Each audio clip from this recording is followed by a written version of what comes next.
কইয়ের তেলে কই তো অনেক ভাজা হলো, আসেন এবার মাছের তেলে মুরগি রাঁধি। কেন বললাম এই কথা?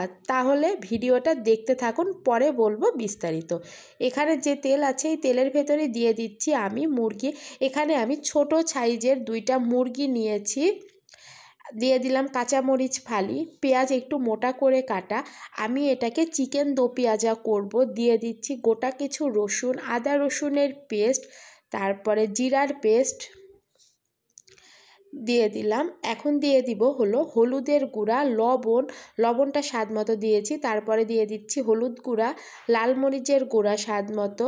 এখানে দিয়ে দিলাম আমি হলো কিছুটা গোটা জিরা, এই হাফ চামচের একটু কম, দারুচিনি, লবঙ্গ, আর দিয়ে দিচ্ছি মুখ ফাটিয়ে নেওয়া এলাচ 4 থেকে 5টি।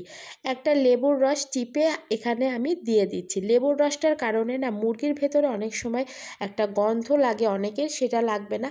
যদিও এটা দেশি মুরগি ছিল, ছোট ছোট সাইজের, মূলত স্যুপ করার জন্য এই মুরগিটা বেশি ব্যবহার করা হয়। এখন একটা ঢাকনা দিয়ে চুলায় রেখে দেব মুরগির থেকে পানি বের হওয়ার জন্য।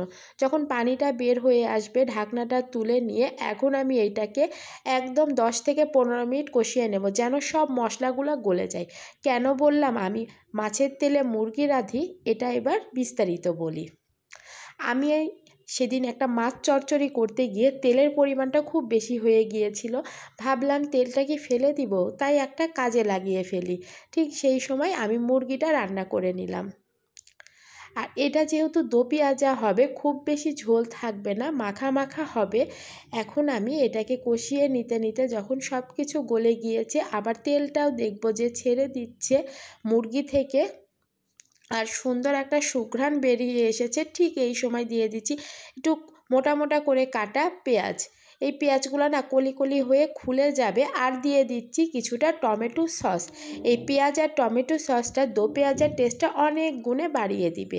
এরপরে আরও কিছুক্ষণ নেড়ে চেড়ে নিয়ে এখন দিয়ে দিব ঝোলের জন্য পানি। অবশ্যই গরম পানি দিবেন, পানিটা খুব বেশি দিবেন না। এই তো এই সামান্য কিছু পানি দিয়ে এখন আমি ফ্লেভারের জন্য দিয়ে দিচ্ছি গোটা কিছু কাঁচামরিচটা দিয়ে ঢেকে দিয়ে যখন ঝোলটা গায়ে গায়ে হয়ে যাবে তখন একটা বাটিতে বেড়ে নিব। রান্নার ফাইনাল লুক।